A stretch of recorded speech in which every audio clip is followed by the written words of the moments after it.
Chapter 1, Summer, 1971, St. Edmunds, Saturday, 7th August, 1971.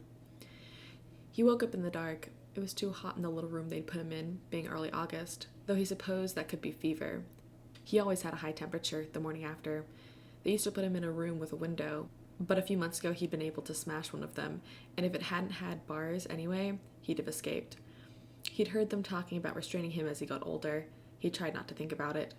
He remembered the feeling of hunger, so intense it transformed into rage. He remembered howling and keening for hours, circling the cell over and over again. Perhaps they'd let him off lessons today and he could sleep. It was the summer holidays anyway, and not fair that he had to do lessons when all the other boys were allowed to spend all day dossing about, playing football or watching telly. Sitting up, he stretched carefully, paying attention to every ache and pop of his joints. There was a fresh claw mark behind his left ear and a deep bite in his right thigh. He rubbed his hand over his scalp, where his hair was shaved very close to his head and bristled against his fingers. He hated it, but every other boy at the children's home had the same severe buzz cut. It meant that when they were allowed out in town on weekends, everyone knew they were St. Edmunds boys, which is probably the point. The shopkeepers knew who to keep a lookout for. Not that the boys themselves did anything to subvert expectations.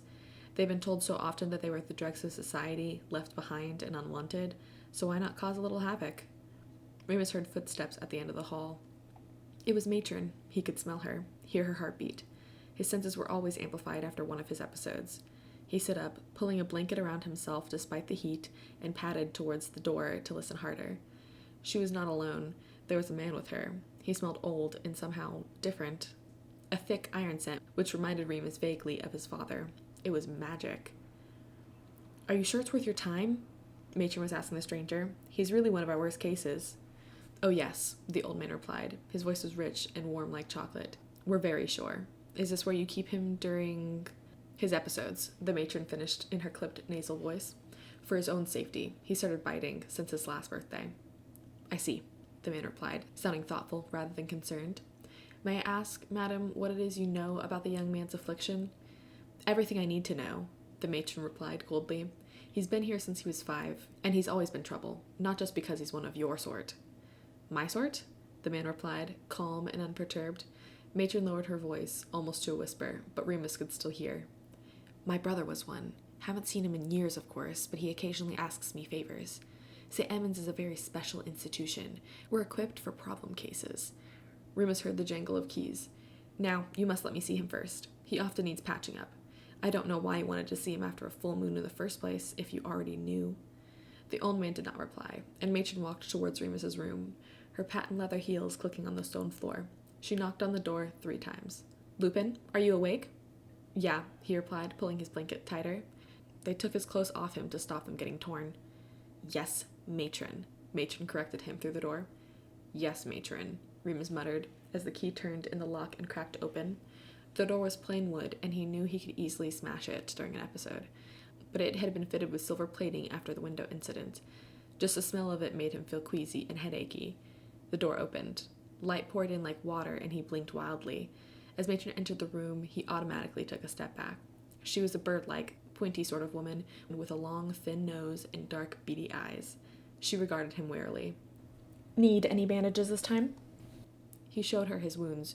They weren't bleeding anymore. He noted that the injuries he inflicted upon himself, though deep, healed faster than any other cuts and scrapes. He'd never even needed stitches. The scars never faded, however, and left silvery slash marks across his body. Matron knelt before him, dabbing him with antiseptic and wrapping him in itchy gauze. This done, she handed him his clothes, and he dressed quickly in front of her. "You've a visitor," she said finally, as he pulled his t-shirt over his head. It was gray, like all of their clothes. "Who?" he asked, looking her in the eye, because he knew she didn't like it. "A teacher. He's here to talk to you about school." "Don't want to," he replied. He hated school. "Tell him to get lost." Matron clipped him around the ear. He'd expected it, and didn't flinch. "Less of the lip," she snapped. "You'll do as you're told, or I'll leave you here for the rest of the day. Come on now." She grabbed his arms and pulled him forward. He scowled, thought about fighting her off, but there was no point. She really might lock him in again, and he was curious about the stranger now, especially as the scent of magic grew stronger as they moved down the shadowy corridor. The man waiting for them was quite tall, and dressed in the strangest suit Remus had ever seen. It was velvet, a deep maroon color with elaborate gold embroidery at the cuffs and lapels. His tie was midnight blue. He must have been very old indeed. His hair was white as snow, and he had an incredible long beard which must have reached his navel. Strange as he looked, Remus didn't feel intimidated, as he did with most grown-ups. The man had kind eyes and smiled at Remus from behind half-moon spectacles as they approached. He extended a hand. "Mr. Lupin," the old man said warmly, "a pleasure to meet you." Remus stared, entranced. No one had ever addressed him with such respect before. He felt almost embarrassed. He shook the man's hand, feeling an electric burn as he did so, like battery acid. "Hi," he replied, staring. "I am Professor Dumbledore. I wonder if you'll join me in a turn around the grounds? It's such a lovely day out." Remus glanced up at Matron, who nodded. This in itself was worth having to talk about school with an oddly dressed stranger. She never let him outside during a full moon, not even with supervision. They carried down a few more corridors, just the two of them. Remus was sure he'd never seen Dumbledore at St. Edmund's before, but he certainly seemed to know his way around. Once they were finally outside, Remus breathed deeply, the warm summer sunlight washing over him. The grounds, as Dumbledore had called them, were not extensive. A patch of yellowing grass the boys used for football, and a small patio terrace with weeds growing up through the cracks in the crazy paving. "How are you feeling, Mr. Lupin?" the old man asked. Remus shrugged. He felt the same way he always did afterwards, sore and restless. Dumbledore didn't snap at him for insolence, merely continued to smile down on him as they walked slowly around the perimeter fence. "What do you want?" Remus finally asked, kicking a stone out of his way. "I suspect you already have some idea," Dumbledore replied. He reached into his pocket and pulled out a brown paper bag. Remus could smell sherbet lemon, and sure enough, Dumbledore offered him a sweet. He took it and sucked. "You're magic," he said plainly, "like my dad." "Do you remember your father, Remus?" He shrugged again. He didn't very well. All his memory could ever drag up was the shape of a tall, skinny man wearing a long cloak, looming over him, crying. He assumed that had been the night he was bitten. He remembered that well enough. "He was magic," Remus said. "He could make stuff happen. Mum was normal." Dumbledore smiled at him kindly.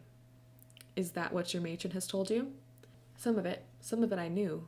He's dead, anyway," topped himself. Dumbledore looked slightly taken aback by this, which pleased Remus.